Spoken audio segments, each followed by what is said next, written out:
Okay, first, I forgot. How do you keep consistency? And like, let's say you're doing a blood splatter, or you got to get blood up on the chin, or and then the shoot goes for a few days. How do you keep that level there? It's a multiple day shoot. The first blood splatter that happens, as soon as it happens, you take massive amounts of pictures. You have to take front, you have to take side angle, you have to take, you have to know like how big each uh, spray was that's on the face, and document it. And that's basically with a, especially with a makeup department, there's a department head, a key, um, usually a third, depending on the shoot, and then special effects team if there is one. Sometimes it's just the makeup department. Um, so basically, the key is the one that's responsible for all the continuity pictures.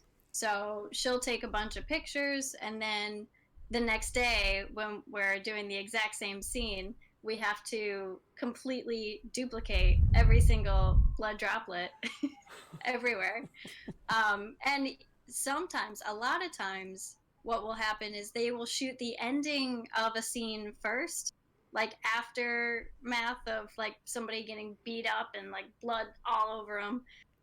And then we have to figure out a way to get to that point. Oh my gosh. So we'll see like the full bloody mess of it. And then it's like, okay, so how did they get to that point of being super bloody? And then every scene, it's just like, okay, well, this blood splash was here. So, in this scene, like, his face will be bloody over here.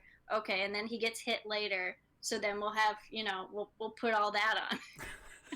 So it gets a little complicated, and if you ever see a continuity that's not quite, you know, if it's like, oh well, there was a droplet there, but it's not over there. It's usually because everything's shot out of order, and Mm. it's a matter of trying to get back to that point. But a lot of times, people have this down to a key, and they have it all figured out, thankfully. It sounds like a lot of back-breaking work, having someone sit in a chair and you're dot, dot, dot. It can be, but it's super fun for some reason. It's actually kind of therapeutic. It's like the little sand, the little sand gardens where you like rake the sand and everything. It's like that. You just, blood droplet there, blood droplet there, over there. Now, It's for actually those really fun. for those of you who don't know, I got to brag a little bit for Elizabeth, but I had no idea that you can see some of her work. She's done independent, but she's also done work on Orange is the New Black, The Punisher, Netflix, The Punisher, oh, and even Happy. So, what's it like working? Like, I imagine The Punisher had a pretty big budget. Big budget. It had quite a bit of everything. Like being on set was like being in a battlefield nonstop. It was so amazing. The stuff that I got to see behind the scenes is so much more than you ever get to see on camera. Because we'll be shooting in a hallway and we'll be like, back a little bit behind the camera and you just hear the guns going off nonstop and it's like, oh my God, it sounds like World War III out there.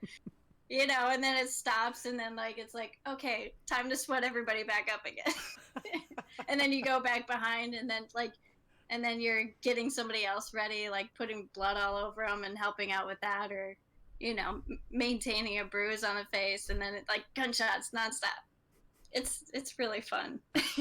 it's and I gotta say that's it's not an easy job, but stuff like that, because we'll work a good 16-hour days sometimes, especially makeup department.